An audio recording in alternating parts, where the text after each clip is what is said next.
শুনছিলেন essential home care সংবাদ শিরোনাম। এবারে বিস্তারিত। যুক্তরাষ্ট্রের প্রেসিডেন্ট ডোনাল্ড ট্রাম্প এক নির্বাহী আদেশের মাধ্যমে ইংরেজিকে দেশের দাপ্তরিক ভাষা হিসেবে ঘোষণা করেছেন। তার এই সিদ্ধান্ত দেশ জুড়ে বিতর্কের জন্ম দিয়েছে।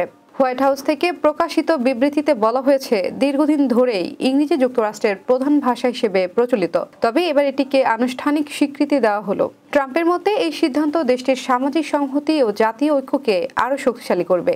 নতুন আদেশটি 2000 সালে প্রেসিডেন্ট বিল ক্লিন্টনের সময় জারি করা এক নির্দেশনা বাতিল করেছে, যেখানে ফেডারেল সংস্থা ও তহবিলপ্রাপ্ত প্রতিষ্ঠানগুলোকে অ-ইংরেজি ভাষাভাষীদের জন্য সহায়তা প্রদানের নির্দেশনা দেওয়া হয়েছিল। তবে ট্রাম্প প্রশাসনের পক্ষ থেকে বলা হয়েছে, নতুন আদেশের ফলে সরকারি সংস্থাগুলো এখনও নিজেদের প্রয়োজন অনুসারে ইংরেজি ছাড়া অন্যান্য ভাষায় পরিষেবা দিতে পারবে। যুক্তরাষ্ট্রে 350টিরও বেশি ভাষার কথা বলা হয়।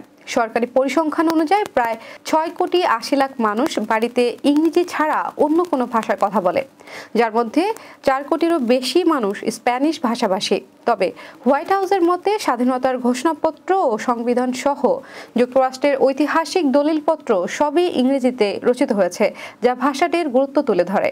ট্রাম্পের এই সিদ্ধান্ত তার প্রশাসনের অভিবাসন নীতির ধারাবাহিকতা বজায় রেখেছে। এর আগে তার প্রথম মেয়াদে হোয়াইট হাউসের স্প্যানিশ ভাষায় ওয়েবসাইট সংস্করণ সরিয়ে ফেলা হয়েছিল। নতুন আদেশের ফলে অভিবাসী ও অ-ইংরেজি ভাষাভাষী সম্প্রদায়ের মধ্যে উদ্বেগ দেখা দিয়েছে। বিশেষজ্ঞরা মনে করছেন, এই নির্বাহী আদেশে আদালতে চ্যালেঞ্জের মুখে পড়তে পারে, কারণ এটি ভাষাগত বৈচিত্র্যের বিপরীত সরকারি নীতিকে এককেন্দ্রিক করে তুলেছে। তবে ট্রাম্পের প্রশাসন বলছে, এই সিদ্ধান্ত যুক্তরাষ্ট্রের ঐক্য আরও দৃঢ় করবে এবং সরকারি পরিষেবা প্রদানের কার্যকারিতা বাড়াবে।